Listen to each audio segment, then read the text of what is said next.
পরীর মতো ছোট্ট একটি মেয়েকে ঘিরে মা বাবার সুখের সংসার, সকাল সন্ধ্যা বাড়ি মাতিয়ে রাখা যার কাজ, হঠাৎ হারিয়ে যায় তাদের ছোট্ট পরী। নেমে আসে অন্ধকার। নিজের মেয়েকে ফিরে পেতে বাবা একের পর এক খুনে মেতে ওঠে। কিন্তু কেন? কে আছে এসবের পিছনে? সে কি কাছের কেউ? আসসালামু আলাইকুম বন্ধুরা, আজ এক্সপ্লেন করব 2020 সালে মুক্তিপ্রাপ্ত web series breath into the shadows. তো চলুন শুরু করা যাক। চলছে পুজো, তার পাশে গায়ত্রী নামের এই মেডিকেলের স্টুডেন্ট পড়ছে। কিছু সময় পর সে তার মাকে বলে সে বাড়ি যেতে চায়, কারণ দুদিন পর তার পরীক্ষা। তার মা তাকে অনুমতি দিলে সে রওনা দেয়। অন্ধকারের রাস্তায় হঠাৎ তার মনে হয় কেউ তাকে ফলো করছে। এরপর দেখা যায় এক লোক খুঁড়িয়ে খুঁড়িয়ে হাঁটছে আর গাইডটিকে ফলো করছে। কিছু সময় পর সে গাইডটিকে কিডন্যাপ করে নেয়। সিন চলে আসে এই থানায়, যেখানে চাঁদনি নামের এই মেয়েকে গ্রেফতার করা হয় তার চাচা চাচি আর ভাইকে খুন করার জন্য। কোর্টে তার পক্ষের উকিল জানায় চাঁদনি মানসিকভাবে অসুস্থ, সেই খুনগুলো সুস্থ অবস্থায় করেনি, তার চিকিৎসার প্রয়োজন। সরকার পক্ষের উকিল বলতে থাকে তার মানসিক সমস্যার কোনো প্রমাণ পাওয়া যায়নি, আর সত্যি যে তার কোনো সমস্যা নাই সেটা প্রমাণ করার জন্য সে মানসিক ডাক্তার অবিনাশকে ডেকে নেয়। অবিনাশ জানায় চাঁদনির সাথে আমি কথা বলে আমার মনে হয়েছে সে অসুস্থ, কিন্তু তার কাউন্সেলিং করার সময় আমি দেখি একটা পেপারে খুব দ্রুতই সে পাজল সলভ করে দেয়। কোনো মানসিক রোগী কখনো এটা করতে পারবে না। এরপর তার সাথে আমি কথা বলে বুঝতে পারি সে এই রোগ সম্পর্কে ইন্টারনেট থেকে জেনেছে, অর্থাৎ চাঁদনির কোনো রকম মানসিক সমস্যা নাই। উকিল জানায় তার চাচা চাচি তাকে বয়ফ্রেন্ডের সাথে বিয়ে দিতে রাজি হচ্ছিল না, এ কারণে সে প্রথমে মানসিক রোগী হওয়ার নাটক করে, এরপর তাদের খুন করে যাতে তার শাস্তি না হয়। সিন চলে আসে অবিনাশের বাড়ি। অবিনাশ একজন মানসিক ডাক্তার আর তার স্ত্রী আভা একজন শেফ অর্থাৎ রাঁধুনি। সে একটা হোটেলে রাঁধুনির চাকরি করে, আর এই হচ্ছে তাদের একমাত্র মেয়ে সিয়া, যাকে ঘিরে এদের দুনিয়া। আজ সিয়ার বন্ধুর জন্মদিন। অবিনাশ তাকে তার বন্ধুর পার্টিতে ড্রপ করে পাশেই একটি ক্যাফেতে অপেক্ষা করতে থাকে। সিয়া তার বন্ধুদের সাথে পার্টিতে মজা করতে থাকে। তখন পার্টিতে এই কোট পরা লোকটির আগমন হয়। পার্টি শেষ হলে অবিনাশ সিয়াকে নিতে আসে, কিন্তু সে সিয়াকে কোথাও খুঁজে পায় না, অর্থাৎ সিয়া মিসিং। তারা পুলিশে খবর দেয়।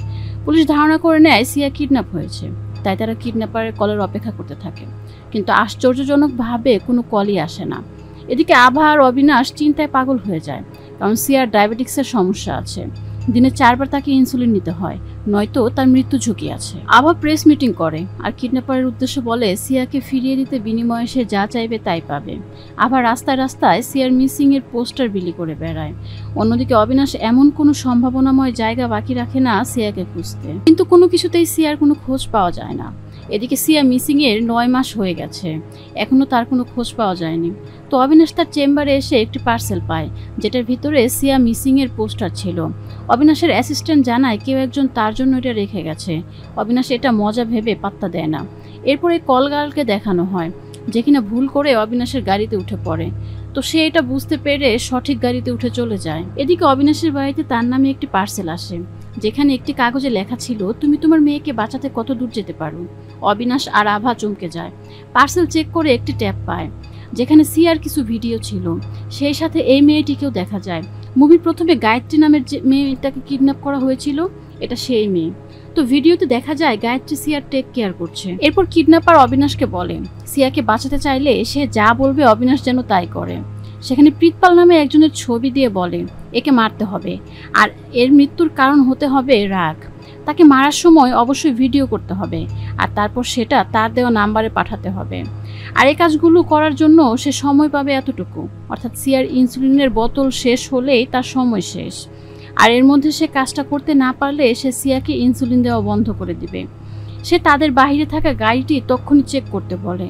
তারা দৌড়ে গাড়িতে গিয়ে দেখে সেখানে সিয়ার আঁকা একটি ছবি। এগুলো দেখে অবিনাশ থানায় যায় সবকিছু জানাতে, কিন্তু আভা তাকে বোঝায় এগুলো পুলিশকে জানালে কিডন্যাপার রেগে গিয়ে সিয়ার ক্ষতি করতে পারে। তাছাড়া যেখানে পুলিশ 9 মাসেও কিছু করতে পারে নাই, সেখানে কিডন্যাপার নিজে এসেছে সিয়াকে ফিরিয়ে দিতে। আমাদের ওর কথা শোনাই উচিত। এরপর জেলখানায় কবির নামের এই কয়েদিকে দেখানো হয়। ইনি একজন পুলিশ অফিসার। তার ডিউটি চলাকালীন সময় একটা বাজে ঘটনার জন্য 6 মাসের জেল দেওয়া হয় তাকে।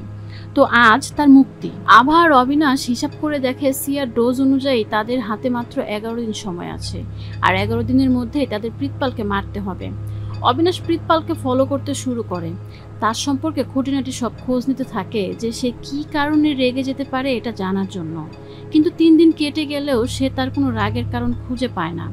উল্টো সে বুঝতে পারে প্রীতপাল খুব বিনয়ী একজন মানুষ। এদিকে কবির মুক্তি পাবার পর তার সিনিয়রের সাথে কথা বলে নতুন করে আবার কাজে জয়েন করে, তবে তাকে ট্রান্সফার করে দিল্লি পাঠানো হয়। রাতে অবিনাশ প্রীতপালের বাড়িতে আড়ি পাতে। সে অদ্ভুত একটা জিনিস দেখে। প্রীতপাল কিছু টাকা সাবান পানিতে আলতো হাতে ধুয়ে শুকোচ্ছে। অবিনাশ তার সারাদিনের রুটিন স্টেপ বাই স্টেপ মিলিয়ে দেখে প্রীতপাল অতিমাত্রায় পরিষ্কার থাকে, এমনকি তার দোকানে বিলের টাকাও সে রুমাল দিয়ে ধরে। অবিনাশ শিওর হওয়ার জন্য প্রীতপালের বাড়ির দরজার সামনে অনেক নোংরা ফেলে চলে যায়। প্রীতপাল সেটা দেখে খুব রেগে যায়। এরপর অবিনাশ প্রীতপালকে আরও রাগিয়ে দিতে তার দোকানের ওয়াশরুম, তার গাড়িতে অনেক অনেক ময়লা রেখে চলে আসে, যেটা দেখে প্রীতপালের রাগ ক্রমশ বাড়তে থাকে। সে বোঝার চেষ্টা করে কে তার সাথে এমনটা করছে। এরপর অবিনাশ একটি বেনামি সিম কেনে। তারপর প্রীতপালের বাড়ি যায় একটি পার্সেল নিয়ে। সে প্রীতপালকে তার ছেলের বন্ধু হিসেবে পরিচয় দেয়। সে ভেতরে গিয়ে ওয়াশরুমে যায়। তারপর তাকে সে বেনামি নাম্বার থেকে ফোন দেয় আর বলে কেমন লাগছে এই ময়লার খেলা। প্রীতপাল বুঝে যায় এই লোক তাকে জ্বালাচ্ছে। সে খুব রেগে যায় আর বলে তুই আমার সামনে আয়, তোকে মজা বোঝাবো। সে বাহিরে এসে তাকে খুঁজতে থাকে আর ফোনে অনেক বকতে থাকে। অবিনাশ ফোন কেটে দেয়। সে জানতো তার বউ গুরুকুলে গেছে, 2 ঘন্টার আগে ফিরবে না। তাই সে একটা হ্যান্ড গ্লাভস পরে চাকু হাতে তাকে মারার জন্য তৈরি হয়, কারণ প্রীতপাল তখন খুব রেগে ছিল। অবিনাশ ওয়াশরুম থেকে বের হয়ে তাকে মারতেই যাবে, তখন হঠাৎ একটা পুলিশ কনস্টেবল চলে আসে পাসপোর্ট ভেরিফিকেশন করতে। অবিনাশ একটু ঘাবড়ে যায় আর পার্সেলটা সেখানে রেখেই চলে আসে। এদিকে তার হাতে আর মাত্র 1 দিন সময় আছে। এই 1 দিনের মধ্যে তাকে না মারলে কিডন্যাপার সিয়াকে ইনসুলিন দেওয়া বন্ধ করে দিবে। এরপর রাতে প্রীতপাল বাড়ি ফিরছিল, তখন অবিনাশ তাকে আবার ফোন দেয় আর বলে আমি তোর সামনে আছি, পারলে দেখা কর। প্রীতপাল খুব রাগান্বিত অবস্থায় অবিনাশের সামনে যায়। প্রীতপাল গাড়ি থেকে নামতে অবিনাশ দৌড়াতে থাকে। প্রীতপাল তার পিছু নেয়। কিছু দূর দৌড়ে প্রীতপাল অবিনাশকে হারিয়ে ফেলে। একটু পর প্রীতপাল খেয়াল করে দেখে সে একটা ময়লার ভাগাড়ে দাঁড়িয়ে আছে। তখন পেছন থেকে অবিনাশ তার উপর আক্রমণ করে তাকে অজ্ঞান করে দেয়। এরপর প্রীতপালের জ্ঞান ফিরলে বাধা অবস্থায় এখানে পড়ে থাকতে দেখা যায়। অবিনাশ তার ফোনটা নিয়ে একটি ভেক্সিতে লাগিয়ে দেয় ভিডিও করবার জন্য, আর সেটাকে চালিয়ে নিয়ে প্রীতপালকে মেরে ফেলে। আর সেই ভিডিওটি কিডন্যাপারের দেওয়া নাম্বারে পাঠিয়ে দেয়। আর এই নাম্বারটি ছিল পাবলিক টিভির। তো নিউজে ভিডিওটি পাবলিক করা হয়। আর কবির তার পোস্টিং নিয়ে দিল্লি এয়ারপোর্টে আসলে টিভিতে সেও সেই ভিডিওটা দেখতে পায়। সিন চলে আসে এখানে। গায়ত্রী সিয়াকে ইনসুলিন দিয়ে ওয়াশরুমে যায়। সেখানে সে আস্তে আস্তে দেওয়াল ভেঙে বের হবার রাস্তা তৈরি করছে, আর তাকে সাহায্য করছে সিয়া। গায়ত্রী যখন ভেতরে দেওয়াল ভাঙার কাজ করে, সিয়া তখন বাইরে বসে পাহারা দেয় আর কিডন্যাপার আসলেই তাকে সিগন্যাল দেয়। তো গায়ত্রী কিডন্যাপারকে রিকোয়েস্ট করে যাতে সে তাদের কমপক্ষে 10 মিনিটের জন্য খোলা হাওয়াতে ঘুরতে নিয়ে যায়, কিন্তু কিডন্যাপার কোনো কথাই বলে না। সে আসে আর তাদের প্রয়োজনীয় জিনিসগুলো দিয়ে আবার চলে যায়। এদিকে আবার রান্নাঘরে সিয়ার পছন্দের খাবার রান্না করছে। আভা ধরেই নিছে আজ সিয়া ফিরে আসবে। আভা তার পছন্দের সব খাবার তৈরি করে টেবিলে সাজিয়ে সিয়ার জন্য অপেক্ষা করতে থাকে, কিন্তু সিয়া আসে না। অন্যদিকে প্রীতপালের খুনের কেসটি ক্রাইম ব্রাঞ্চকে দেওয়া হয়, যেখানে কবির সহ সিনিয়র অফিসার জেবাও ছিল। তো মিটিংয়ে সবাই কথা বলার সময় কবির খেয়াল করে প্রীতপালের খুনের সময় তার শার্টের কলমটি নেই, যেটা তার 1 ঘন্টার আগের ছবিতেও ছিল। সিনিয়র অফিসার তার দূরদর্শিতা দেখে কেসটি কবিরকে হ্যান্ড ওভার করে, যেটা জেবার পছন্দ হয় না, কারণ কেসটি তার পাওয়ার কথা ছিল। এদিকে দিনরাত গড়িয়ে সকাল হয়ে গেল, কিন্তু সিয়া এলো না। তবে সিয়ার খোঁজ না মিললেও তাদেরকে চমকে দিয়ে আবার একটা পার্সেল এলো, যেটা দেখে আবার অবিনাশের মাথা নষ্ট হয়ে যায়। পার্সেলটি খুলে তারা আবার একটা ট্যাপ পায়, যেখানে প্রীতপালের ভিডিওটি চলছিল। আর সেই কিডন্যাপার বলছিল প্রীতপালকে তুমি মারোনি, বরং তার অতিরিক্ত রাগই তার মৃত্যুর কারণ। তবে রাগের থেকে বড় ভয়ানক হচ্ছে কামনা। স্ক্রিনে নাতাশা নামের একটি মেয়ের ছবি আসে। কিডন্যাপার বলে তোমার এর পরের শিকার হচ্ছে নাতাশা, আর তার মৃত্যুর কারণ হতে হবে কামনা, আর তাকে মারার পর একইভাবে ভিডিও করে আবার সেই নাম্বারে পাঠাতে হবে। আভা এবার ঘাবড়ে যায়। এবার সে পুলিশের কাছে যেতে চায়, কিন্তু অবিনাশ বলে পুলিশের কাছে গিয়ে কি বলবো? প্রীতপালকে আমি মেরেছি সেটা? উল্টো আমরা ফেসে যাব। অবিনাশ আগের মতোই নাতাশাকে ফলো করতে থাকে। সে তার ফেসবুক আইডি চেক করে জানতে পারে 12 তারিখ তার একটি বই প্রকাশ পাবে। অবিনাশ সেই অনুষ্ঠানে আসে তার সাথে দেখা করতে। সে তার কথা শুনে এটা বুঝতে পারে তার ছেলেদের প্রতি কোনো ইন্টারেস্ট নাই। আরও শক পায় যখন সে জানতে পারে নাতাশা একজন সমকামী। অবিনাশ চিন্তায় পড়ে যায় সে কিভাবে তাকে কামনার কারণে মারবে। যেহেতু নাতাশা সমকামী, তাই এবার অবিনাশ কিছুই করতে পারবে না। তার মানে এবার যা করার আভাকেই করতে হবে। অবিনাশের অ্যাসিস্ট্যান্ট ডেবি আসে একটা পেপারের সাইন নিতে।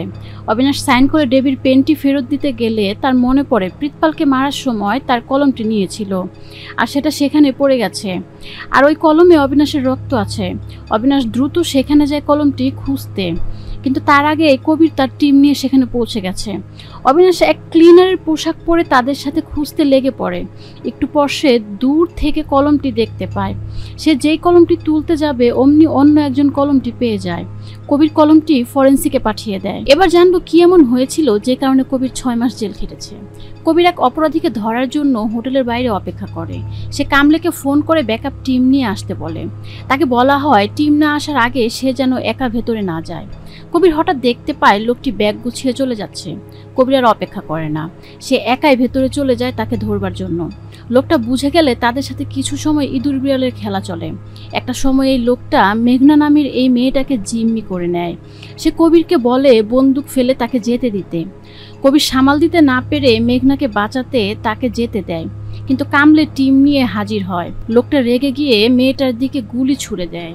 কবির মেঘনাকে বাঁচাতে তাকে ধাক্কা দেয়, আর দুর্ভাগ্যবশত মেঘনা ছাদ থেকে নিচে পড়ে যায়। সিন চলে আসে বর্তমানে। কবির প্রীতপালের বাড়ি এসে জানতে পারে কিছুদিন ধরে কেউ একজন তাকে নোংরা ফেলে হয়রানি করছিল।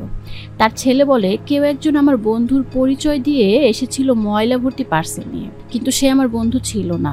মা তখন বাড়ি ছিল না।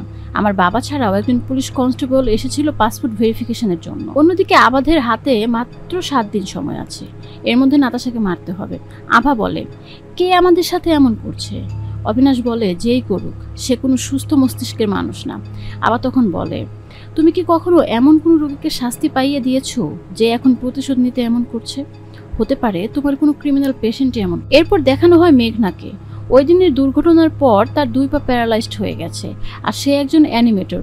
তো আজ সে এখানে এসেছে মোটিভেশনাল স্পিচ দিতে। কবির লুকিয়ে তার স্পিচ শুনছে। স্পিচ শেষ হলে কবির চলে যেতে থাকে।